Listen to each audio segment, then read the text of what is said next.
The Atelier series just gets more massive on the Switch and everything else. We've got 4 trilogies available on one handheld, plus editions like Lilua and Sophie 2, the spin-off Nelky. If you enjoy the Atelier series and have a Switch, you've probably got like 500 hours of RPG available across all of these games. Now what we're diving into today is the finale of their newest trilogy for the character of Ryza. With more exploration, free roaming, and real-time combat, let's dive right in. Here is my review of Atelier Ryza 3, Alchemist of the End and the Secret Key for the Nintendo Switch. When it comes to story, 1 year has passed since the events of Ryza 2. Back on her home island, Ryza meets up with some of her friends and are called to adventure when several mysterious islands seem to magically appear all over the world. Aiming to figure out the cause of these islands and the effect they're having on their own island, they journey to figure it all out. Plot-wise, the game is very good. There are a lot of homages and callbacks to the first game and character interactions, and there's a lot of story here. Everyone gets lots of screen time, and the new characters are well done. None of that too much anime tropiness that they threw on many of the newcomers in Ryza 2. It's also worth noting that for those that did not play the first 2 games, there is a prologue movie that explains the major events of those games. When it comes to gameplay, Ryza 3 is a turn-based RPG with lots of exploration and item synthesis. As you trek through it, you'll be navigating huge environments, gathering items to combine into new items, and fighting enemies in real-time turn-based battles. As far as main progression goes, a lot of this game is on exploration of the absolutely massive world this game gives you. It isn't completely open world, going for a more segmented design a la DBZ Kakarot or Pokemon Legends Arceus, but you have 4 huge regions to explore, the first of which is the entire world map from Ryza 1. Now your job isn't to explore. You have a main story that's constantly giving you things to do, like gathering materials and making items for NPCs to advance the main story of each major city. But you gotta do a lot of exploration to get what you need to fulfill those objectives. And here comes the first good addition with the fast travel points. The world is full of landmarks, and when you discover one, you can teleport there with fast travel. Even towns have several fast travel points within, letting you just warp directly to where you need to go. Now the series has been using fast travel for a long time, but it's a lot more expanded with the number of areas you can teleport to. Instead of regions having 2 or 3 landmarks, now they have 6, 8, and even more. A testament to just how huge this game is, even compared to the other Ryza games.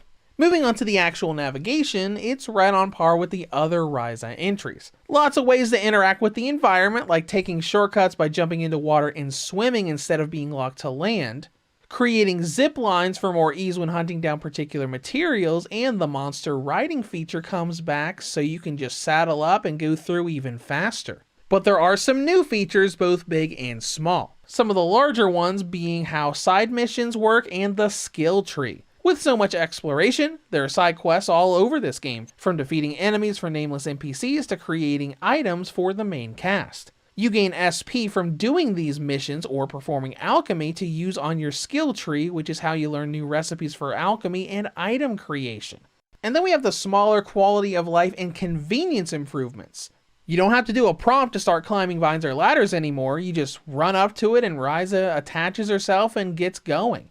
You can also run by gathering points now and just tap A to auto-collect materials. No more awkwardly stopping to do that kneel-down animation that Ryza 2 made you do. And then we have keys, one of the central systems of this game. Ryza 3 is all about making magical keys that affect the game in a lot of ways. Many landmarks have key creation points where you can make a key that you can equip to give you various effects.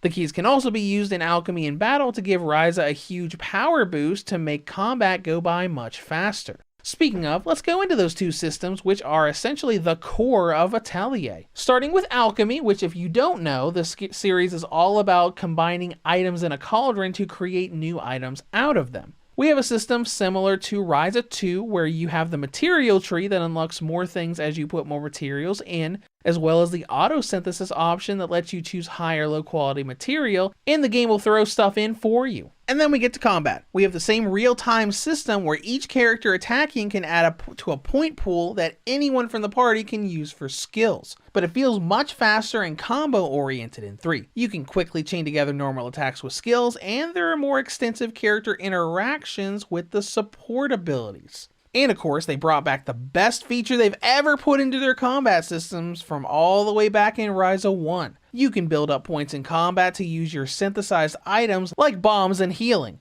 And they just use charges so you don't have to create new bombs when you use the old ones.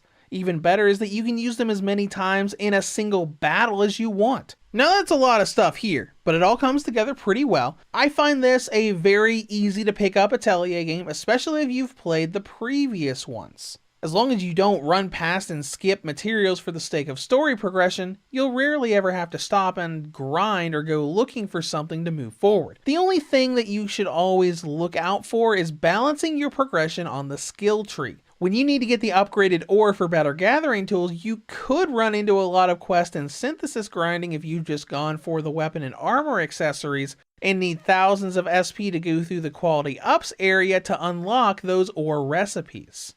And all of this comes together to, once again, a decent amount of content and length for an Atelier game. We're looking at about 30 hours from start to finish, and more if you really dive into the side content and don't just move towards the main story.